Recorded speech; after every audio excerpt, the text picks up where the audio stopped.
자, 교재 2권 가지고 들어왔어, 그치? 한수 요거 알록달록 2-2주차 조용히 해라. 자, 요건 좀 이따 말씀드리겠지만 예전에 미리 말씀드렸죠. 요건 다 과제물 처리가 될 거야. 이게 현대소설로 되어 있는 거라서 과제물로 다 넘어갈 거야. 그 다음에 요거 이제 수업을 할 건데 당분간은 요 교재가 중심이 될 거야. 이제 우리가 수능 특강 논문 정리는 다 끝났기 때문에 요 교재 중심으로 진행을 할 거고요. 여러분들 수능 완성은 아마 2학기 학교 개학을 하시면 뭐 학교 선생님들의 커리큘럼을 내가 알 수는 없으나 아주 높은 확률로 학교 국어 시간에 수능 완성 수업 하실 겁니다. 그거 좀 잘 들으세요. 선생님도 주요 작품 포인트 정리는 계획을 하고 있지만 학교에서 한번 듣고 포인트 정리 강의 듣고 하면 더 좋겠지. 그지? 수능 완성 교재는 반드시 구매하셔서 학교 수업 좀 잘 들으시고. 우리 어제 윤서가 나한테 선생님 제가 지금 수능 특강 독서 영역을 사는 건 어떻게 생각하냐고. 에라이 미친놈아. 2월 달에 나온 연계 교재를 8월 달에 살려. 아유. 자, 오늘은 이제 빨리 진행을 할게요. 오늘 수업은 비도 오고 피곤하니까 뒷말은 안 할래? 말해봤자 욕만 먹어서. 10페이지 볼게요. 요거 요 교재 우리 원래 진행했던 대로 타임 리밋 모의고사 1회분 10페이지에 있는 거 진행을 할 거고요. 그 다음에 아까 말씀드렸듯이 이제 지금 펼쳐놓고 계신 교재가 주 교재이기 때문에 조금 더 추가적인 더 진행을 할 거야. 그래서 어떤 의미에서 본다면 당분간 과제물 양이 좀 줄어들겠지. 수업 시간에 대부분 다 소화를 할 거기 때문에 다음 주 화요일 거, 이거 화요일 반 학생들이 대부분이지 지금. 다음 주 화요일 날 여러분들 옐로우 교재 내셔야 돼. 못 들은 척 하지 마. 그리고 너희들은 월요일 반인데 오늘만 화요일로 온 거잖아. 다음 주 월요일까지. 이거 옐로우 교재 매일 국어 교재 내릴 때는 애들이 월요일 반 새끼들이 선생님 이번 주는 화요일. 화요일 반 새끼들은 이번 주는 수요일 해가지고 씨부랄 수요일에 자리가 없어. 그래 놓고서는 뭐 선생님 뭐 일주일만 더 주시면 내가 명단 까볼까? 니네 오렌지 교재 몇 명 안 냈나? 씨. 아우 씨. 밀린 거 다 하세요. 자, 그 다음에 여기 월요일 반인데 조용히 해봐. 월요일 반인데 오늘 땡겨 오신 분 1명, 2명, 너 손들어. 3명, 4명. 다음 주 월요일은 얼른 와. 여기 예주하고 가방 좀 치워줄래? 다음 주 월요일은 광복절입니다. 다음 주 월요일 8월 15일 광복절. 휴강 따위는 꿈도 꾸지 마시고 여러분들은 조국의 광복을 위해서 한 게 아무것도 없어. 오전 수업으로 합니다. 10시.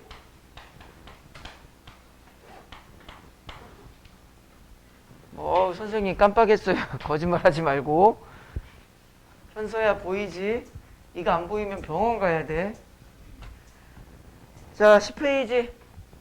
은서 교재 가지고 들어왔지? 10페이지 우리 교재에 있는 대로 32분 재수할 거고요. 1, 2, 3번은 독서론 쪽 영역이기 때문에 강의 안 합니다. 그냥 통밥 때려서 잘 풀어보시고 4번부터 8번 비문학 지문을 보시면 잘 듣기만 해보세요.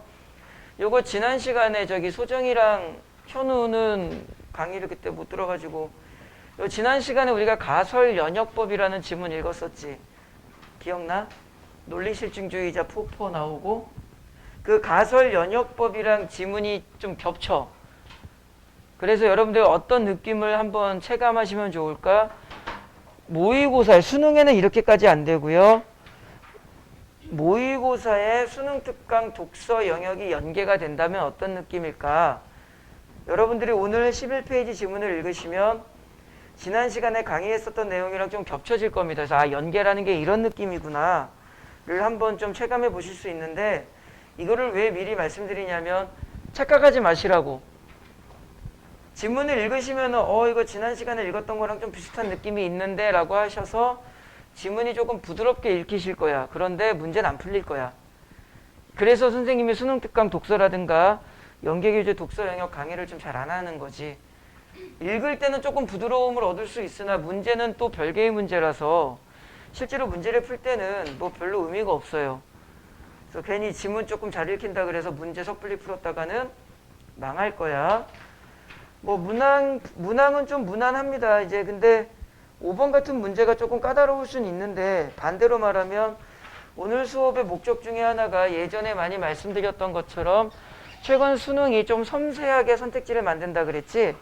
그 섬세하게 만들어지는 선택지 느낌을 5번 문항에서 좀 연습을 해볼 거고요. 좀 이따 여러분들이 이제 시간을 재서 푸실 때 9번부터 12번을 보시면 13페이지죠. 김기림 씨의 바다와 나비, 김광규 씨의 안개의 나라인데 이거 연계지. 그래서 좀 이따 시간을 돌려드릴 테니까 9번부터 12번까지를 극단적으로 표현하면은 2분 안에 풀 수 있는 느낌. 원래 2분 안에 풀라는 말은 아니야. 그 느낌으로 시간을 좀 최소화시켜서 한번 풀어보세요. 자기가 그래서 연계문학이 나왔을 때 몇 분 정도 걸리나. 알겠지? 뭐 이유가 있어서 한번 체감을 해보라고 한 거야. 그 다음에 13번부터 쭉 소설 하나 16번까지 16페이지에 16번까지 있는데 뭐 소설문학이 좀 애매하긴 합니다. 이게 아무튼 뭐 이것저것 설명할 거는 여러분들이 먼저 풀고 강의를 진행하도록 할 거니까 32분 우리 교재 지금 32분으로 매칭이 되어 있으니까 거기에 맞춰서 32분으로 풀어볼게요. 다 준비되셨죠? 합니다. 시작.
끝났네. 교재를 볼까요?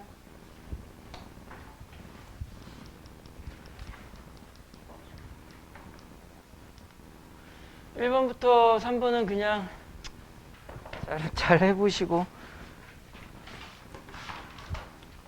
지문을 봅시다. 예영아, 쉬워 어려워?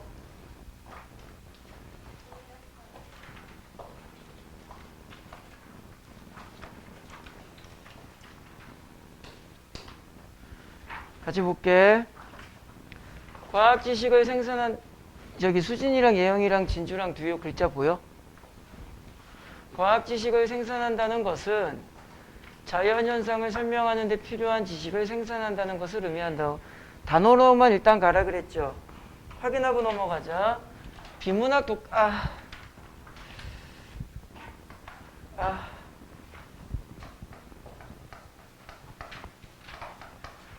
쉽게 가, 쉽게.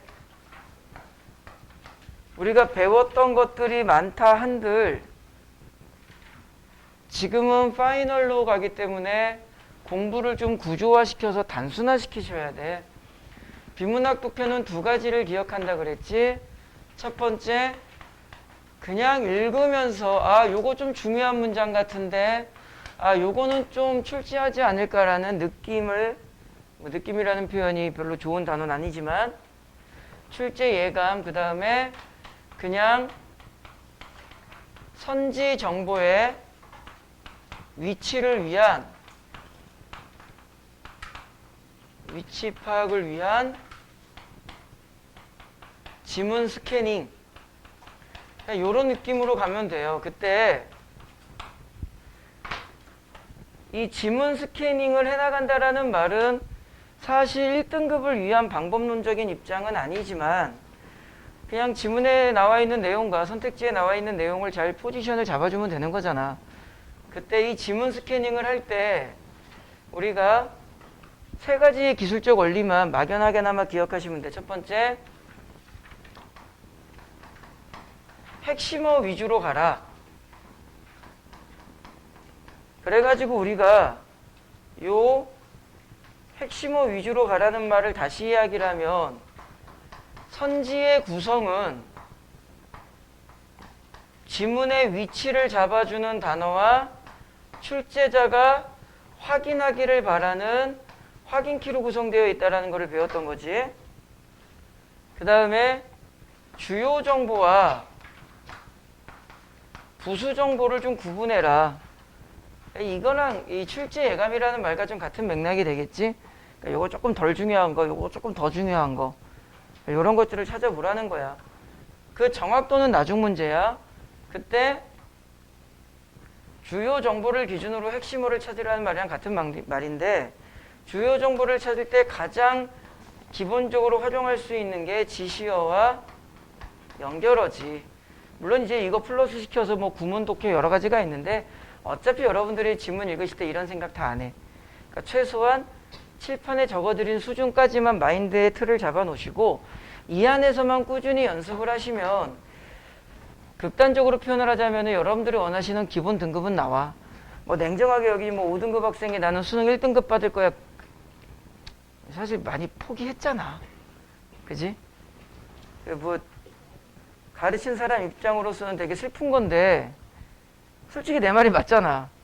여기 5등급 받는 학생이 수능 때 나는 목표 1등급이야. 물론 목표는 1등급이지만 난 1등급 받을 거야. 그런 말을 잘 안 하잖아.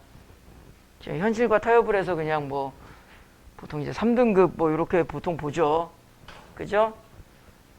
기본적으로 여러분들이 원하시는 등급의 근사치까지 갈 수 있으실 거야. 그러니까 요 정도만 우리가 좀 신경을 써보자. 그럼 1문단을 보시면은 핵심어 기준으로 보면 어떻게 되는 거야? 과학 지식은 자연현상을 뭐 하는 것이다? 설명하는 것이다. 그 다음에 과학 지식에는 법칙이나 이론과 같이, 뭐뭐와 같이, 이 말은 뒤에가 핵심어가 온다는 거죠. 자연현상을 탐구한 결과로 정립되는 뭐 굳이 어떤 맥락을 설명하지 않아도 얘가 핵심어라는 거 알잖아. 결과적 지식. 그리고 조금 있다가 선지 하나 나오니까 이거는 뭐 다 대답을 할 수 있을 거야. 예영아, 뭐뭐뿐 아니라 이 말은 앞에 거 버리라는 거야? 데리고 있으라는 거야? 데리고 있으라는 거지. 그래서 뭐뭐뿐 아니라 라는 말은 and라는 뜻이잖아. 그래서 뒤에 단어를 하나 더 찾으시오 라는 말이죠. 자연현상에 대한 의문, 뭐 가설, 검증, 반증과 같은 탐구적 과정에서 생성되는 중간적 지식. 그래서 굳이 단어를 더 찾으면 탐구한 고객님, 탐구한 결과의 결과적 지식과 탐구 과정에서의 중간적 지식 이렇게 되는 거지. 최소한 어디까지는 찾을 수 있어 우리가? 과학 지식은 결과적 지식과 중간적 지식 이렇게까지 연결시킬 수 있는 거야.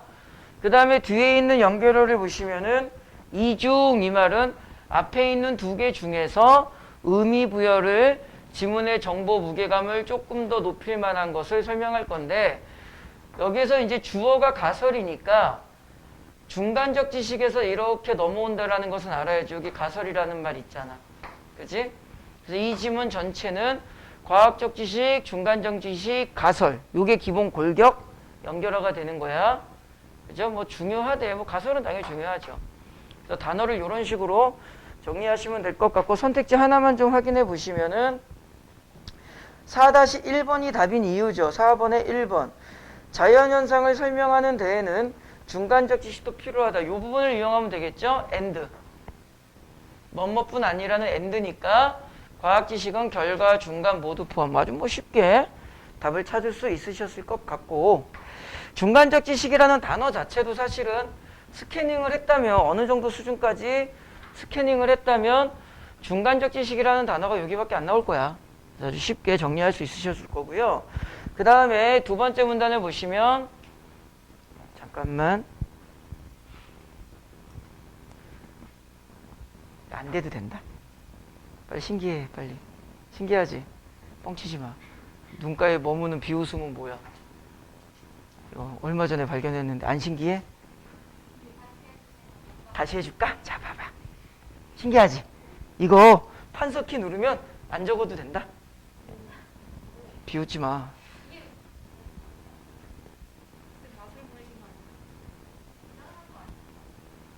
너희들은 너무 이 세상이 부정적이야. 미안해. 그냥 할게. 난 되게 신기해가지고 자랑하려고 연습하고 왔는데. 자, 그 다음에 팔을 바꿔서 다시 한번 이야기하지만 안타까워하라고. 선생이 킥보드를 타다가 스파이더맨을 찍었는데 나 넘어지는 거 본 사람 없지? 본 사람 한 명이라도 있으면 학원 문 닫아야 돼. 쪽팔려서 어떡해. 내가 얘기했잖아. 일어나서 안 아픈 척 하려고 했는데 피가 줄줄줄 흘러가지고 안 아픈 척 하지도 못했다고. 흔히 결과적 지식은 요거 되게 단순한 건데 예영아 흔히지 흔히 이런 걸 뭐라 그러죠? 야 이건 한올이도 알아.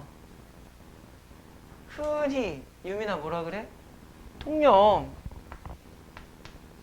근데 기본적인 사고의 흐름상 통념이 나오면 대부분 그 통념은 어떻게 되지? 반박이 되죠. 그래서 문장을 조금 미리 끊어버리면은 잘 들어야 돼. 지금부터 좀 중요한 이야기를 할 거야. 여기까지 한 문장을 끊고 뒤에 연결어가 뭐가 나왔어? 하지만이 나왔으니까 통념에서 벗어나는 것. 그리고 우리 이건 알죠. 하지만은 앞이 중요, 뒤가 중요? 뒤가 중요. 그러니까 가설의 위상을 어떻게 설정할 것인가. 얘가 이 문단의 핵심이 되는 거야. 여기까지 뭐 부드럽게 따라오셨을 건데 자 지금부터 우리는 앞으로 어떻게 할 거냐면 예영아 하지만은 앞뒤가 어떻게 된다? 반대가 된다. 앞이 중요, 뒤가 중요? 보통 여기까지는 다 되죠. 그래서 이제는 우리가 이제 실전으로 들어가야 되니까 어떻게 할 거냐면은 A 하지만 B라고 되어 있을 때 표현을 바꿀 거야 지금부터. 아까 예영이가 대답한 게 틀린 게 아니죠. 하지만은 앞뒤가 대립인데 그냥 이제는 우리가 대립이야 반대야 이렇게 하지 않을 거고요. 뭘 찾을 거냐면은 충돌점이라는 표현을 바꿀 거야. 충돌점을 찾을 겁니다. 이 표현을 바꾸면은 하지만 그러나 라는 연결어는 이제 보통 완전 대립이라 그래. 자, 이 충돌점을 찾는 게 뭐냐면은 이 앞문장을 다시 볼게요. 주어 결과적 지식은 귀납 토론을 통해 이렇게 하는 것이라고 설정된다. 하지만 가설의 위상을 어떻게 설정할 것인지에 대해서는 모른다. 정리를 하면 결과적 지식은 그냥 통념적으로 우리가 무엇을 설정할 수 있다. 위상을 설정할 수 있다. 여기에는 다른 의견이 없다. 하지만 가설은 위상을 어떻게 설정할지에 견해가 존재한다. 다시 말하면 가설의 위상을 설정하는 것은 뭐가 있다? 좀 논란이 있다. 그럼 충돌점은 뭐가 되는 거야? 핵심어는 위상이야. 위상. 결과적 지식의 위상은 아무것도 없지만 가설의 위상은 문제가 된다는 거죠. 그죠? 그래서 요거를 다시 바꾸면 충돌점을 찾으라는 말은 두 개를 기억하라는 거야. 양리버가 있는지를 찾아서 그 두 개의 양리버를 잡아내야 된다든가 아니면은 반복 어휘 플러스 서술어를 가지고 충돌점의 정보를 따내야 돼. 자, 요게 이제 말로만 설명하면 무슨 말인지 모르니까 선생님이 지문을 다른 걸로 바꿔볼게. 칠판만 보시면 돼요, 그냥.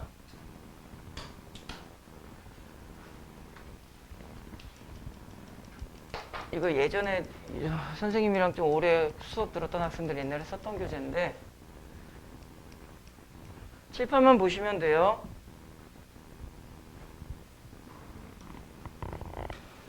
기출이거든? 1문단만 볼게요.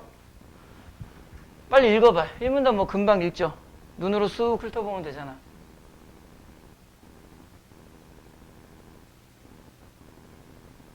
다 됐지? 우리가 지금 연습하려는 게 뭐야?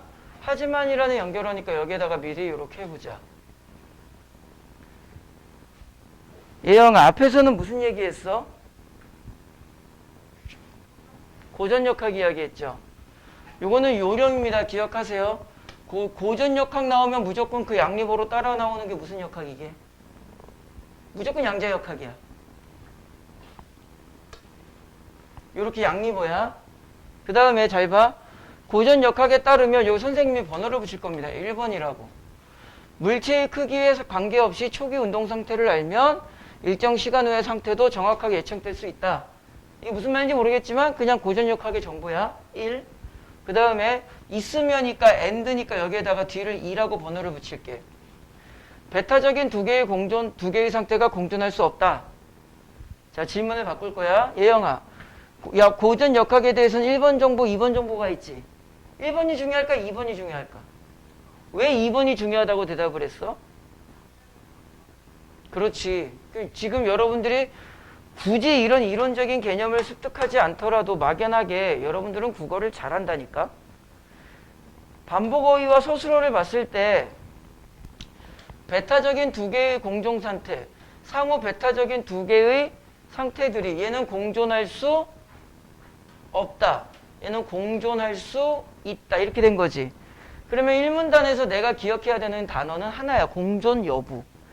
고전은 공존 못하고 양자는 공존할 수 있다. 요거를 조금만 더 디테일하게 가르치면, 알고? 조금만 더 디테일하게 이야기를 하면 사실 이 미시세계라는 어떤 조건 정보도 찾으라고는 하는데 지금 수업의 목적은 그게 아니니까. 자, 이쪽을 봅시다. 이제는 우리가 어떻게 할 거냐면은 하지만이라는 연결어가 나왔을 때는 그냥 반대야 이렇게만 하면은 중심 단어를 놓치고 그냥 읽기만 하게 돼. 이제는 우리의 머릿속에서 흐름을 바꿀 거야.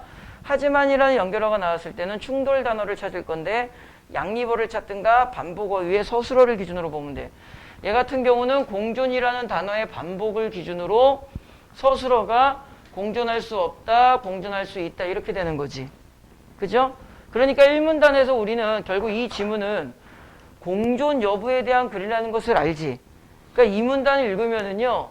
공존을 이해하기 위해서 뭐 갑자기 하려니까 안 보이는데 공존이라는 단어가 공존 뭐 또 어디 찾으면 더 있겠지. 귀찮으니까 그만 찾을래. 되게 많이 나와요. 자, 수업의 목적을 기억하자. 이제는 우리가 앞으로 하지만이라는 단어가 나오면 반대야 이렇게 단순하게 하는 게 아니라 충돌점의 정보를 정확하게 찾을 거야. 충돌점은 이런 느낌으로 여러분들이 찾아주시면 되는 거야. 그럼 다시 실판을 보고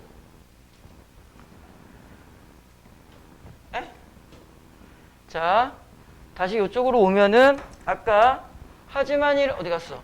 하지만이라는 연결어를 기준으로 우리가 찾아내야 되는 단어는 이거죠. 위상이라는 단어가 반복되고. 그죠? 그 다음에 사실 이런 상황에서 요 앞쪽을 가지고는 출제가 좀 잘 안 되는 게 일반적인데 우리 교재에는 지문이 그 선택지가 하나 나와 있으니까 확인을 하자. 자, 귀납 추론 딱 읽었을 때 우리 이거 알죠? 예영아, 귀납이 나오면 뭐가 나와? 연역이 나와. 그러니까 사실 그런 부분을 조금 신경 썼다면은 요 세 줄에 두 줄에 귀납 연역이 다 나왔고 그 말인즉슨 이게 좀 연결되는 단어가 다르다라는 것이거든. 그 이렇게 되는 거야. 귀납은 정당화, 연역은 증명. 사실 요거까지 생각하면서 읽진 않았을 것 같은데 그게 이제 선택지에 나와가지고 그냥 보여만 드린 거야. 4번에 5번 선지. 4번에 5번. 귀납 일반화는 과학 지식을 정당화할 뿐만 아니라 증명한다. 아니네. 귀납은 정당화하는 거고 증명은 연역이 하는 거지. 4번에 5번은 틀렸다. 난장 하나만 더 찾으시고 가설의 위상을 어떻게 하냐에 따라서 이제 다양한 견해가 나오는데 그 견해 1번이죠. 일반적으로 귀납 일반화라는 견해가 있대. 가설의 위상은 무슨 말인지 몰라요. 근데 귀납 일반화래요. 그 다음에 여기까지 여기서부터 여기까지가 선생님이 연두색으로 하는 여기까지가 한 문장이지. 그런데 서술어를 봅시다. 서술어가 뭐라고 되어 있으니까 항상 서술어를 우리나라 말은 왜 끝까지 들으라 그러잖아. 끝까지 들으라는 말이 뭐야? 서술어에 참 의미가 많다는 뜻이야. 요거 지난번에 했죠? 도출된다는 것이다. 그러면은 기억하자. 어떤 문장 A가 있고 어떤 문장 B가 있는데 B 문장의 서술어가 뭐뭐인 것이다. 이렇게 되면은 지훈아 A 문장과 B 문장이 너 근데 원래 수열번 아니야? 미안해. 그럴 수 있지. A 문장과 B 문장이 무슨 관계야? 이 정도는 알아야지. 예영아 무슨 관계야? 동일 관계야. 이런 걸 자꾸 의도적으로 여러분들이 연습을 하셔야 돼.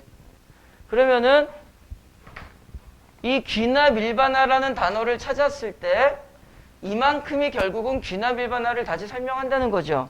그러니까 단어 몇 개만 찾으면은 개별 현상들에 대한 이거 누가 봐도 좀 신경 쓰이죠. 중립적 관찰.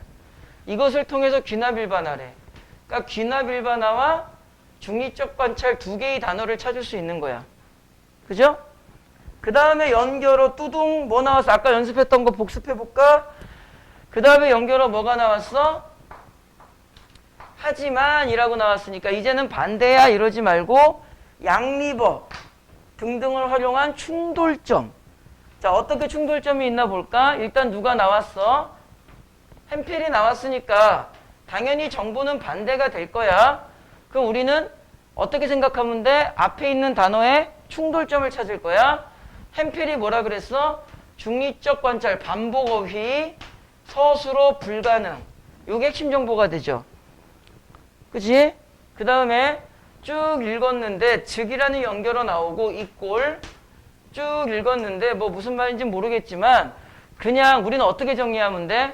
가설의 위상이라는 게 있는데 일반적으로는 중립적 관찰, 귀납적 일반화로 갈 거야. 하지만 햄펠은 그게 아니라 그랬어. 다시 중립적 관찰 안 된다 그랬어. 그럼 여기서 우리가 센스 있게 지문 정보에 서술되어 있지 않더라도 우리는 하나를 더 찾을 수가 있죠.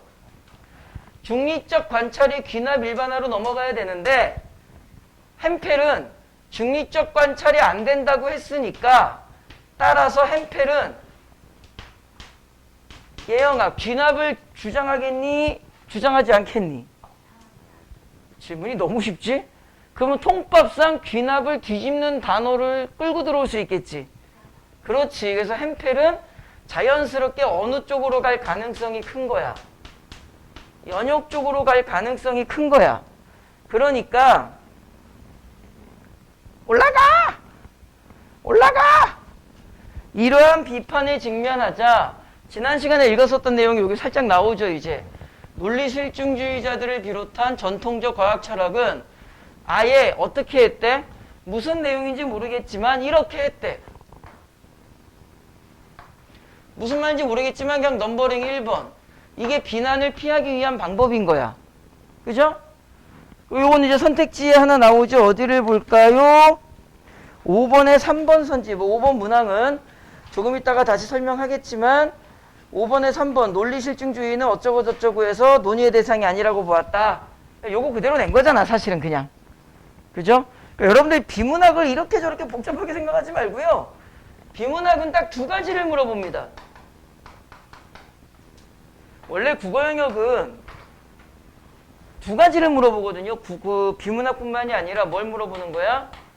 표현과 내용을 물어보는데 비문학 같은 경우는 뭐 표현상의 특징을 잘 안 물어보고 내용상의 특징을 많이 물어보는 거야.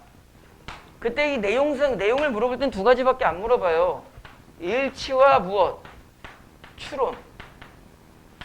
자, 1등급을 반드시 받아야 되는 학생들, 정확하게 표현을 하자면은 독서론을 제외한다면은 비문학은 총 14문항이 나와.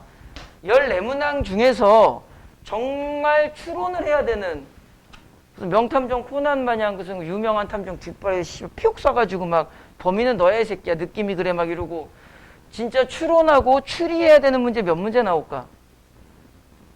지훈아 몇 문제 나올까? 순수 추론 한 문제? 한 문제도 안 나와. 여러분들이 국어 영역을 이해를 잘 하셔야 돼. 명탐정 코난 알죠? 애니메이션. 수아 되게 좋아할 것 같은데. 그 고교탐정 남도일이 아포톡신 3869라는 약을 먹어서 우리 요즘에 가온이가 거기에 빠져가지고 갑자기 그 이름 그 여자 누구지? 미란이. 너 이렇게 잘 알아. 미란이 캐릭터에 빠져가지고 가라데를 배우겠다고. 가라데를 어디서 가르쳐? 순수 추론 문제는 한 문제도 안 나와요. 그 코난도 범인 잡을 때 어떻게 잡아? 증거를 가지고 잡잖아. 뭐 신발에 묻은 흙이 어떻다, 뭐가 어떻다 이런 식으로. 그죠? 일치를 통한 추론이야. 그럼 여기서 우리가 조금만 생각을 하면 그래도 우린 추론은 어렵다. 그럼 버리세요. 아까 뭐 지훈이가 이거 한 문제 정도 나오지 않습니까? 맞아요. 이게 냉정하게 말해 한 문제나 두 문제 나옵니다. 사실. 버리세요. 그냥. 버리시고 나머지에 집중하시면 되죠. 어디에? 일치성에. 그러니까 이런 것도 마찬가지잖아. 이 문장을 정확하게 인지하지 못하더라도 자 5번에 3번 선지 다시 보세요. 5번에 3번 선지 주어가 뭐야? 주어. 논리실증주의죠. 그죠? 그럼 그게 위치키를 잡아주는 거잖아. 이렇게 논리실증주의 위치키 잡아주고 이 위치에서 5번에 3번 선지 확인 정보는 뭐야? 가설은 논의가 아니다. 가설은 논의가 아니다. 배제하였다. 위치와 확인을 반복적으로 훈련을 하면 비문학은 누구나 다 좋은 점수를 받을 수 있어요. 한 가지 욕심만 버리자. 두 가지. 첫 번째, 비문학을 내가 다 맞추겠다. 그 욕심만 버리시고 두 번째, 퍼즐 게임을 한다. 그 느낌으로만 보시면 생각보다 여러분들 비문학 정답률 좋아집니다. 자, 다시 볼게요. 그리고 플러스 아직 끝나지 않았다. 그러면 2차적인 정보는 무엇이냐? 오직 실험과 평가래. 마찬가지야. 무슨 말인지 몰라. 그래서 얘네들이 제시한 게 뭐야? 우리가 지난 시간에 했죠. 다설 연역법이야. 그러니까는 귀납을 비판했으니 당연히 어디로 넘어와야 돼? 연역으로 넘어와야 되잖아. 그지? 그래서 단어 정리를 이런 느낌으로 하시면서 밑에를 좀 읽어주시면서 접근하시면 되는데 여기 잠깐만 아까 전에 그랬잖아. 이 5번 문항의 좀 디테일함 우리가 좀 확인해 보자. 5번 문항의 몇 번 선택지를 볼 거냐면은 화면을 넘길 수가 없고 화면을 띄워놔야 돼서 그냥 5번 문항의 보기를 잠깐만 칠판에 메모해 볼게요. 5번 문제를 보세요. 다음과 같은 추론 형식을 가지는 뭐? 가설연역법이야. 그러면 5번 문항은 출제자가 가설연역법을 적용할 수 있니잖아. 그죠? 잘 보세요. 어떤 생각을 하셔야 되냐면은 지문에 어디를 활용했을까를 고민하셔야 돼. 자, 가설연역법은 여기 제시가 되고 요 밑이 지금 가설연역법을 설명했지. 혹시 그 다음 문단까지도 가설연역법이 나올 수는 있는데 그 다음 문단을 보시면 연결어가 뭐야? 그렇다면이야. 그렇다면이라는 연결어를 썼다는 말은 다시 말하면 요 아래 문단에서는 가설연역법을 크게 건드리지 않겠다는 거잖아. 그렇다면이란 연결어 언제 쓰여? 내용을 다른 걸로 뭐 할 때? 바꿀 때. 그럼 여러분들은 최소한 어디까지 생각하셨어야 되냐면 5번 문항을 보니 가와 나를 통해서 다가 도출되는 것이 전부 다 무슨 연역법이고 가설연역법이고 그렇다면 출제자는 가설연역법이 거론된 이게 몇 문단인지 까먹었는데 요만큼의 5번 문단의 답을 위한 핵심이 나와 있겠구나 라고 생각을 해야지. 그리고 나서 요 위치랑 요거랑 선택지랑 맞춰봤는데 나는 못 찾았다. 그건 어쩔 수 없어. 괜찮아. 그런데 지금 말씀드린 요 정도 수준까지는 오신다면 실력이 늘어나는 거라고 보시면 돼요. 자, 그러면 이제 여러분들은 문제를 펴놓으세요. 지문은 화면에 띄워놨으니까. 가설연역법을 보니까 연역적으로 가설연역법이니까 연역법적으로 도출된 예측을 관찰이나 실험을 통해 확인하여 그 가설의 무엇을 결정하는 거야? 수용 여부를 결정하는 거지. 그리고 나서 보니까 예측이 무엇으로 밝혀지면 참으로 밝혀지면 그 가설은 옳은 가설이고 예측이 거짓으로 되면 그 가설은 옳지 않다는 것이다. 뭐 이건 그렇게 어렵지 않아. 그죠? 자, 여기서 그러면 함정을 어디다 걸었느냐? 선택지 2번을 볼게요. 5번에 2번. 전통적 과학 철학에서는 전제 나가 성립해도 자, 달에 보면은 뭐라고 적혀 있는지 볼까? 가설 X가 참이라면 예측도 참이다. 가설 X가 참이라면 무엇이 참이다? 예측 Y도 참일 것이다. 그런데 예측 Y가 참이니까 다에서는 가설 X는 참이다 이렇게 됐지. 그죠? 나 칠판 잘못 썼잖아. 찾아봐. 영준아, 나 칠판 뭐 잘못 썼어? 그렇지. 참이다가 아니라 뭐야?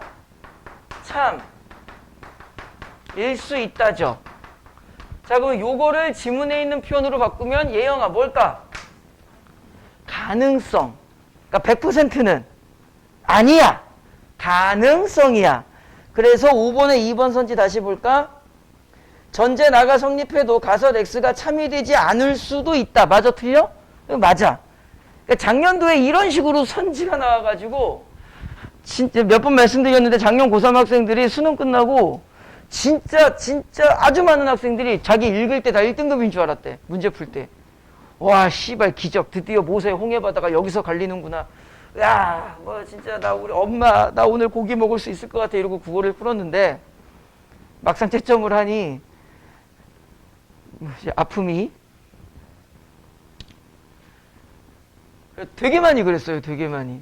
이게 언제 또 한번 그랬게? 여러분들은 잘 기억이 안 나, 기억을 못 하더라고. 6월 모평 때도 그랬어요. 6월 모평 여러분들이 보셨을 때 한 11시쯤 되면은 이제 너도 나도 언론사나 이런 데서 또는 이제 뭐 메가스터디, 종로, 이투스, 대성 이런 데서 뭐 하니? 분석을 합니다. 국어 영역이 이러하다. 그리고 그거를 각 언론사에다가 던져서 언론사가 이제 받아쓰기를 하지. 11시 반쯤에 시험지를 내가 아직 보지 않은 상태였어. 시험지를 보지 않은 상태에서 이제 나도 이제 신경이 많이 쓰이는 시험이니까 기사를 검색하니까 그때 종로의 그 이덕무 회장이나 메가스터디 총괄 그 남용곤 팀장이나 이런 사람들이 인터뷰를 뭐라고 했냐면 1등급 컷을 93점 정도로 예상합니다 그랬어. 왜 그랬게? 걔들이 이제 알바생을 써요. 큰 대형 학원에서 어떻게 하냐면은 대학생들 알바생을 써서 가라 포켓몬 이런 식으로 국어식 그 6월 모평을 응시하게 해. 그리고 때로는 이제 1교시만 보고 나오는 애들 있잖아. 오늘은 여기까지 이러고. 걔네들한테 이제 물어보고 알바생들한테 문제를 풀어보고 나와서 걔들한테 이야기를 하거든. 근데 막상 걔들이 이제 아직 채점은 못한 상태잖아. 다 뭐라 그런 거야. 지문이 좀 읽히니까. 다 풀만 했다고 한 거야. 그리고 이제 강사들 눈에는 좀 풀만한 문제였던 것도 맞아. 그러니까 이제 93점입니다, 2점입니다 이렇게 오픈을 했는데 막상 그날 저녁 7시, 8시에 실제로 이제 데이터가 분석된 상태에서 등급컷을 오픈하니까 86, 87 이러고 나왔거든. 왜 그랬을까? 읽을 때는 잘 읽힌 거야 이게. 그런데 문제는 이런 식에서 걸리는 거죠. 오를 가능성이 있다. 5번에 2번 선지 거짓일 수도 있다. 이런 식이 돼버리는 거야. 그러니까 여러분들을 이거 나 선생님 이런 거 불안한데 아니 불안하다고 하면 안 되고 받아들이셔야지. 여러분들이 11월 달에 보는 수능이 이런 뉘앙스의 선지 구성을 할 것이다라는 것을 우리는 경험적 측면으로 받아들여야지. 불안해요. 힘들어요. 공부라는 거는 받아들이는 자세로 임하는 거지 내치는 자세로 임하는 게 아니잖아. 그죠? 잘 기억을 하세요.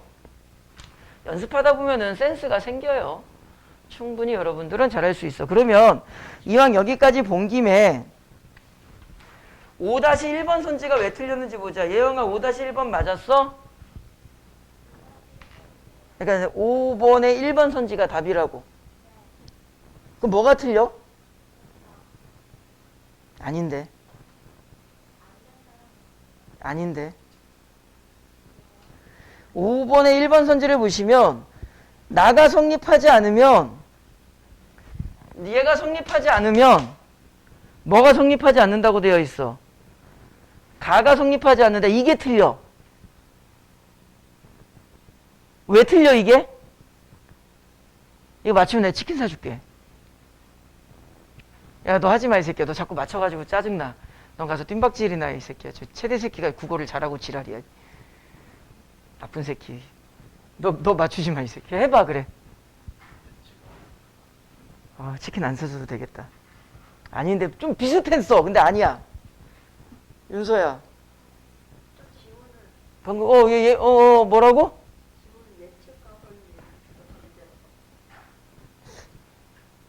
좀 애매한데. 예영아, 네가 말하려고 그랬던 거 말해봐. 한국말로 하세요. 웅얼거리면 안 들려요. 그렇지. 전제 가가 거짓이 되는 게 아니라 예측이 거짓으로 밝혀지면 무엇이 가설이 옳지 않게 되는 거지. 전제 가가 옳지 않은 게 아니라 가설 X가 옳지 않다라고 선택지 서술을 해야 돼. 야, 내가 어떤 치킨 사준다고는 얘기를 안 했어. 뿌링클이 뭐야? 뿌링클이 뭐야? 야, 뭐 꼰대 취급하지 말고 이 새끼야. 모를 수도 있지. 뭔데? 치킨이겠지. 아니, 그러니까 그게 뭐 상표 이름이야? 그럼 뿌링클 치킨이라는 회사 상표가 있는 거야? 그럼 뭐? 그러니까 치킨인 건 나도 안다고. 메뉴 이름이라고? 어디서 만드는 건데?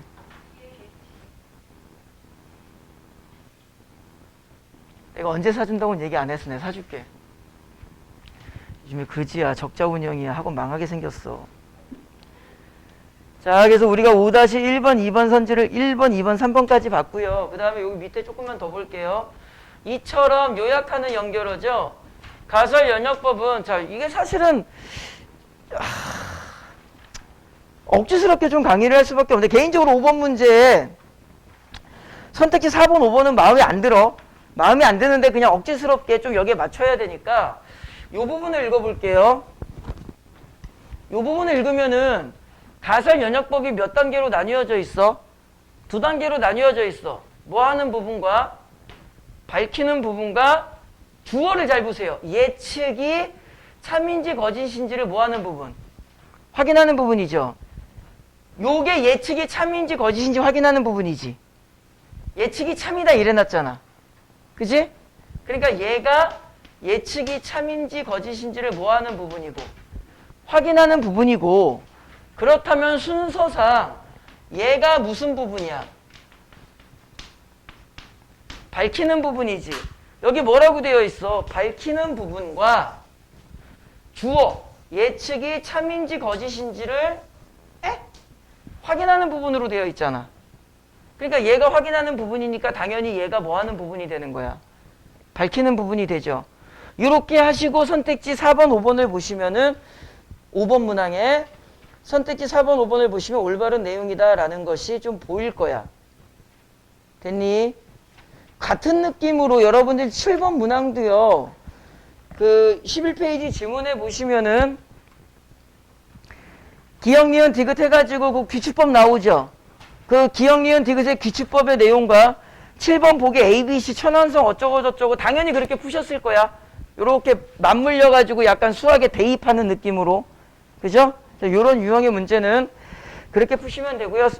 여기 문단 하나만 더 보고 좀 넘어갈 건데, 지문을 다시 보시면 그렇다면 이라고 했으니까 여기에서 일단 지문의 내용은 많이 바뀔 겁니다. 그래서 여러분들이 이 지문이 조금 힘드셨다면 그렇다면 이 위치에서 끊어내시고 문제를 좀 풀고 나중에 다시 이어서 읽는 게 어땠을까 싶고요.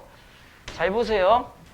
그렇다면 가설은 여기서 이렇게 묶을게. 논리적 분석이 불가능한 상상력의 비약이나 직관적 통찰, 여기까지만 끊을게. 이거를 수업의 편의상 A라고 할 거야. 가설은 A에 의해서만 도입되는 것일까? 봐봐. 칠판 보세요. 모든 비문학이 아주 최단순한 논리죠. 질문이 나오면 뭐가 나와야 돼? 항상 비문학은 답이 나와야 돼. 그 질문 내용을 좀 바꾸면 가설은 A라고 할게. 노란색 부분을 A에 의해서만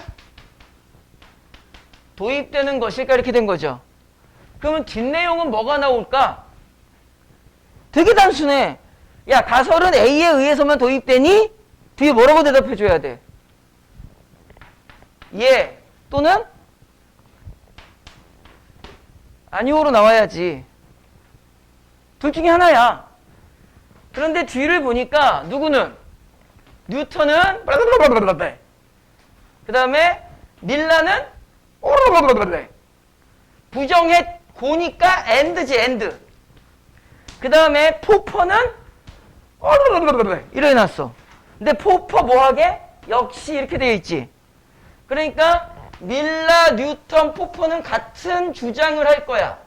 얘네 세 명이 뭐 아니면 뭐라고 대답할 거야? yes 아니면 no라고 대답을 할 거야. 근데 쭉 읽어보니까 얘가 뭐라 그래? 논리적 분석이 불가능하다고 주장하였다. A. 논리적 분석이 불가능한. 도입되는 거니? 그러니까 뭐라 그랬어 얘는? 응 이라고 대답한 거지. 그치? 그리고 나서 다음 문단 읽으니까 퍼스는 그럼 이 새끼는 뭐라고 하냐? 논리적으로 분석할 수 있다 그래서 no! 포퍼는 논리적으로 가능하다 그런 거지. 그러니까 지문을 이렇게 정리하면 돼요. 그러면은 4번의 2번 선지. 뉴턴은 가설이 관찰을 통해 생성되는 지식이라고 보았다. 읽으면 이게 아니라고 나와요. 관찰이 아니라고 나와. 부정했고 이러고 나오고 나머지 뭐 뒤에 이어지는 내용들도 좀 쉽게 봐요. 그래서 여기서 선생님이 가르쳐드리고 싶은 것은 생각을 하라는 거야. 그렇다면 A에 의해서만 도입되니 뒷내용은 예 또는 아니오야. 예라고 대답한 애가 이제 3명이고 아니오라고 대답한 애가 포퍼가 아니라 누구지 저 새끼. 퍼스 1명이고. 그러니까 머릿속에서 이렇게 만들어 나가야 돼. 그래서 퍼스는 이제 지문에 이야기를 했는데 뭐라 그래? 논리적으로도 가능해. 그리고 거기에 대해서 뒷받침하기 위해서 뭐라고 이야기를 해? 규칙법을 이야기하죠. 그치? 근데 이제 오른쪽 꼭대기 여기 오른쪽 꼭대기 문장을 읽으시면 뭐라고 나오냐면 규칙법을 뭐라고 설명을 했어? 귀납 추론이나 연역 추론과는 다른 제3의 방법이라고 했지. 선택지 2개만 확인해 볼 건데요. 6번에 5번 선지. 6번에 5번. 기존 이론으로 설명되지 않는 현상의 원인을 귀납 추론으로 안 돼. 귀납은 아니라 그랬잖아. 6번에 5번 틀렸고요. 똑같이 7번에 2번. 연역 추론이나 귀납 추론이 아니라고 보겠고, 요거 맞죠? 요건 올바른 내용이죠. 문제 잘못 낸 겁니다. 실제로 수능에서는 하나의 문장의 선택지 2개를 만들질 않아. 그냥 잘못 구성한 거기는 해. 나머지 문제들은 여러분들이 좀 훑어보시면서 푸시면 될 것 같고요. 지문을 전체적으로 좀 바라보는 안목을 좀 키워나갔으면 좋겠다. 그 다음에 아까 선생님이 여러분들 문학 풀 때 요거를 뭐 극단적으로 표현을 하자면 2분 안에 좀 풀어보셨으면 어땠을까라는 말씀을 드렸던 이유는 진짜 물리적으로 120초라는 2분 안에 반드시 풀어야 된다 이런 말씀을 드리려고 그랬던 게 아니라 전제 조건, 어떤 전제 조건? 내가 연계교재 공부를 좀 했어. 그래서 김기림 씨의 바다와 나비라든가 김강규 씨의 안개의 나라를 좀 어느 정도 내용을 좀 떠올릴 수 있어. 라는 그 전제 조건이 있다면 문제가 상당히 쉽게 빨리 풀린다라는 것을 좀 경험하기를 바라는 마음에서 한번 시간을 좀 보라고 했었던 거야. 예영아, 이거 시간 한번 봤니? 얼마나 걸렸는지 아까 풀 때?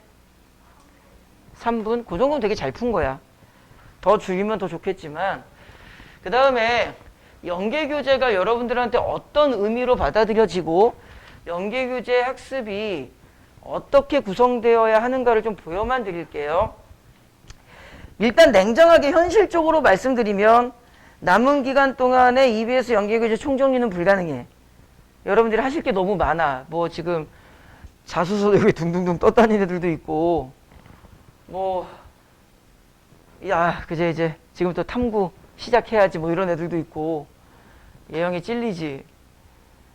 그 좀 여러 가지 이제 여러분들이 공부가 이제 마무리, 이게 웃긴 게 뭐냐면 원래 공부라는 것은 마무리 단계에 들어왔을 때는 여유가 있어야 되는 거거든. 왜? 말 그대로 마무리니까. 근데 이게 표면적으로는 마무리인데 실제적으로는 시작인 케이스가 상당히 많아. 내가 말을 안 해서 그래. 저기 한국사 한 번도 공부 안 하는 애들도 있을걸. 저 낙가무라 같은 지집애 저거. 그러니까 이게 아이러니하게도 원래 수능 100일 남겨놓으면은 공부를 단순화시켜서 모의고사를 풀면서 진짜 말 그대로 마무리를 해나가는 시기여야 하는데 이게 100일 플랜을 세워가지고 지금부터 이제 빡세게 달리려는 케이스. 그래서 근데 그런 애들이 대부분입니다. 그걸 뭐라고 하려는 건 아니고 현실적으로 여러분들이 지금 이 시기에 수능 특강 모든 문학을 다시 정리한다는 것은 불가능할 겁니다. 그래서 선생님이 고민했던 게 뭐냐면 운문만이라도 정리하자. 산문은 어차피 지문이 바뀌니까.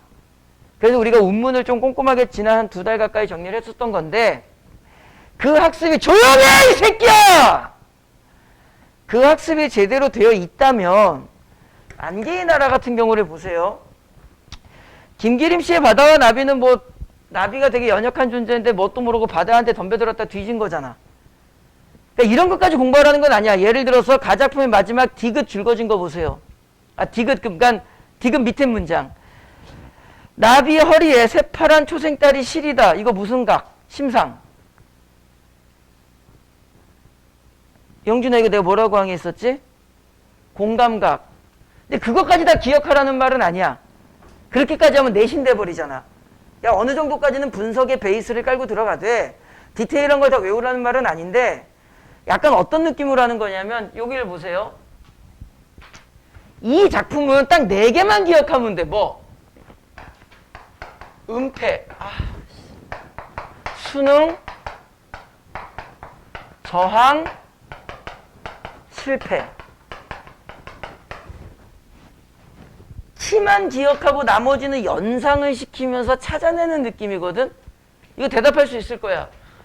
은폐를 위해서 사용된 시어가 뭐야? 가리기 위해서 사용된 거. 안개. 수능은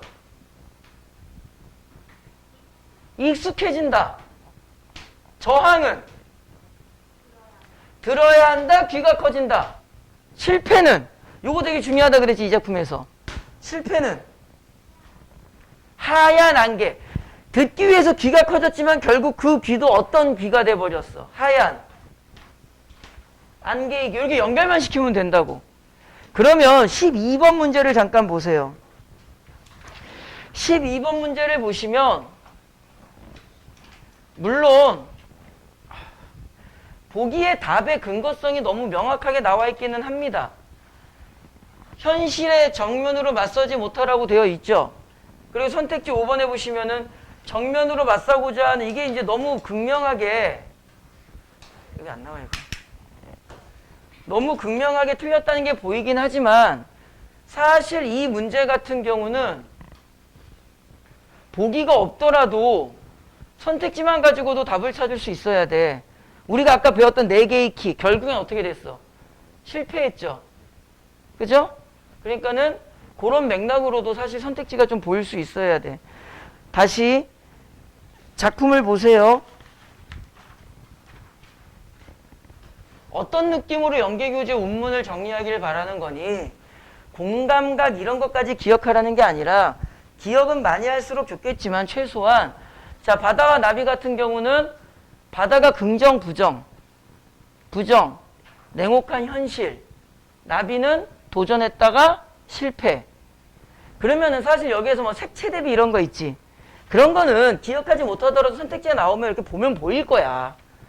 그래서 최대한 핵심 키만을 기억해주는 수준까지는 여러분들이 운문, 최소한 운문에서 그 정도까지는 좀 하셔야 돼. 알겠지? 그 다음에 다시 자 보자. 일단 이게 연계가 아니라고 치고 비연계야. 처음 보는 작품이야. 그럼 여러분들 제일 먼저 뭘 보셨어야 돼? 제목을 보죠. 그 다음에 원래는 9번부터 12번까지 문항과 선지와 보기를 다 훑어야 되는데 그게 좀 심리적으로 안 되고 습관이 안 된다. 이거는 근데 반드시 전체는 못 보더라도 반드시 2개는 하기로 해서 우리가 첫 번째 뭐는 반드시 해야 된다. 당연히 보기는 반드시 읽어야 된다. 이건 할 거야. 그리고 나서 하나만 더 할 거야. 뭐? 첫 번째 문항 선택지는 보세요. 자, 그럼 선생님 첫 번째 문항 선택지만 가지고 해볼게. 아직 작품을 몰라. 비연계야. 모르는 작품이야. 9번 선지를 보세요. 요거 기억하죠? 반어, 현재 시제, 비유, 정서를 직접적, 표면에 드러난 청자. 요렇게 표현 요소를 먼저 따내라 그랬지. 그때 보세요. 아직 내가 작품을 읽지 않은 상태이기 때문에 반어를 지금 당장 확인할 수는 없어. 근데 머릿속으로 기억은 해야 돼. 나는 가작품이랑 나작품을 읽으면서 반어법을 신경 쓸 거야 라고 기억을 해야 돼. 왜 그럴까? 반어법 같은 경우는 신경 안 쓰고 읽었다가 나중에 다시 찾으려고 그러면은 진짜 안 보여. 그러니까 기억해야 돼. 스스로가 아, 나 반어는 기억해야겠다. 그럼 컴사 그 고사당 들어가서 반어 이렇게 해놓고 2번 선지를 보니까 뭐라고 되어 있어? 현재 시제. 얘는 지금 지금 바로 확인을 해야지. 왜? 현재 시제는 뭐만 가지고 찾으면 되니까. 서술어만 가지고 찾으면 되니까 가작품, 나작품 스캔 뜨면서 서술어만 띠띠띠띠띠 보면은 바로 답이 나와버려. 아! 이거 답 몇 번이겠구나. 2번이겠구나. 그럼 심리적으로 좀 부담이 덜해. 뭐? 반어법을 찾으려고 너무 신경 안 써도 되겠지. 그 다음에 3번 비유적 표현. 이거는 기억할 필요도 없고 무조건 동그라미입니다. 여러분들이 알고 있는 무슨 법이 있을 거야. 직유법, 의인법, 역설법, 반어법, 서리법, 땡땡땡땡땡 있지. 큰 틀에서 보면 이게 전부 다 비유야. 세상에 비유적인 표현 하나도 없는 건 없을 거야 아마. 그러니까 얘는 그냥 개무시. 얘는 이제 나중에 확인하면 되겠고 5번 선지는 뭘 조심해야겠다. 아, 표면에 드러난 화자가 아니라 청자구나. 그래서 내가 주의해야 될 것, 미리 기억해야 될 것, 바로 확인해야 될 것을 잡아내셔야 돼. 반드시 이렇게 푸셔야 됩니다. 보기를 반드시 먼저 읽어야 돼. 이 보기를 반드시 먼저 읽어야 된다는 게 어떤 의미인지는 조금 있다가 선생님이 지금 하면 되겠네. 자, 13번부터 16번 보세요. 현대소설, 고전소설인데 간단하게만 할게. 얘들 주인공들 뭐하고 있니 지금? 전쟁하고 있죠. 이 패턴이 머릿속에 들어와 있어야 돼. 전쟁을 모티프로 하는 소설을 무슨 소설이라 그래? 군담 소설이라 그래. 여러분들이 군담 소설이 수능에 나오면 무조건 두 가지를 기억하셔야 됩니다. 첫 번째, 나라를 위해서 싸운 거잖아. 무슨 가치관이 베이스에 깔려 있을 것이다. 유교적 충의 사상이 일단 베이스에 깔려 있을 것이다. 그 다음에 전쟁인 거니까 여기다 적을게. 당연히 선과 악이 극명하게 분명하게 갈릴 것이다. 무조건 주인공이 동그라미 세모로 무조건 나뉘어야 돼. 어지간하면. 그 다음에 군담 소설은 전쟁 모티프니까 나라를 구하는 누가 등장할 거야? 영웅. 영웅 구조 알죠? 뭐 비범한 능력 등등등. 그죠? 영웅 구조 중에서도 제일 많이 나오는 거 두 가지만 기억할 거야. 뭐? 능력. 그 다음에 조력자. 수능에 많이 나오는 정말 다 필요 없고 딱 완전히 알맹이만 따내면 요만큼이야. 그러니까 요거는 기억하고 요거는 찾아야 돼. 깜빡이 하나를 못 써봤는데 이건 100%는 아니지만 대부분 무슨성이 결부돼. 막 능력을 발휘할 때. 우리 교재도 있잖아. 와, 씨, 말도 안 되는 능력을 발휘하잖아. 막 구름 타고 날아다니고. 그걸 뭐라 그래? 전기성.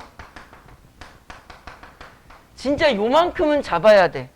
그 중에서 잘 봐봐. 여러분들 이거 소설 지문을 읽으면 간단하게만 볼게요.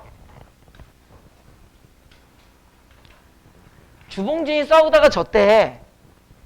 그죠? 그래가지고 황극이라는 애가 야 씨발 어떡하냐? 하니까 누가 도와주러 가겠대. 예영아 누가 도와주러 가겠대. 인물 정도는 체크하고 읽어야지. 주씨가 싸우다가 지고 있으니까 황극이라는 애가 아 씨발 어떡하냐 그러니까 누가 도와주러 가겠대. 운행자라는 애가 도와주러 가겠대. 그치? 그래서 운행자가 뭐 어떻게 저떻게 해가지고 이 뒷부분을 잘 봐. 이 중략 뒷부분은 전체 서술의 중심이 누구야? 하담이지, 하담. 하담이 뭐 무슨 편지를 받고 어디를 갔는데 뭐 갑자기 뭐 가족을 만나고 얘가 무슨 인생 무상 비슷한 거 느끼고 아유 씨발 전쟁 필요 없어 이렇게 되어 있다고. 질문을 바꿀 거야. 그럼 잘 봐. 칠판 봐봐. 요거 이야기할 건데 주봉진이라는 애가 있고요. 얘가 전쟁에 지니까 황극이라는 애가 걱정하니까 운행자라는 애가 자기가 가서 도와주겠다고 그러고 막 도수를 부리고 막 이래. 그리고 나서 지문 이 정도는 찾아야 돼. 연항에 있는 연항 측의 누구? 얘 이름 까먹었다. 하담이라는 애랑 전쟁을 한 거지. 이거는 알아야 돼. 질문. 선악의 대립이 극명하다 그랬어. 예영아. 요거 A팀, 요거 B팀. 예영아. 누가 착한 애야? B가 착한 애야? A야? 그럼 B 나쁜 애야? 야, 지문에 B가 뭐 나쁜 짓 했니? 편지 받아가지고 산속 헤매다가 가족 만나서 그냥 은퇴했잖아. B가 나쁜 짓 했어?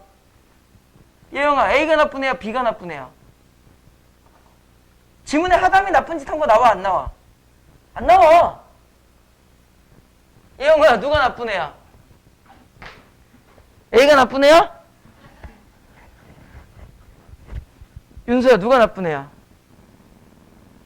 너가 나쁜 애야, 너가.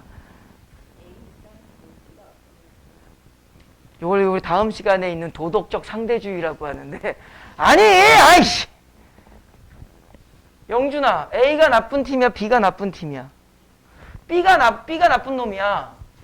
그럼 질문, 왜? 하담이 뭘 잘못했어?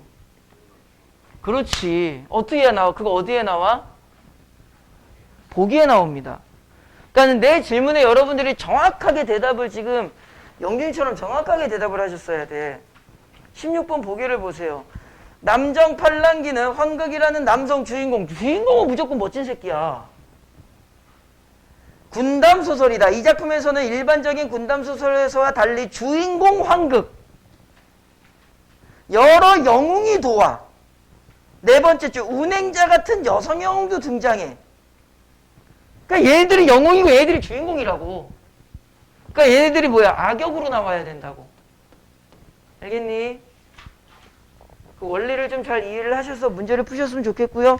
나머지 문항은 뭐 지문에 이렇게 찾아서 그냥 푸시면 되는 거니까 여기까지 강의하고 잠깐 쉬었다가 비문학이랑 문학 조금 더 할 거야. 교재 어디를 잠깐 펴놓으실 거냐면은요. 34페이지를 펴놓을 겁니다.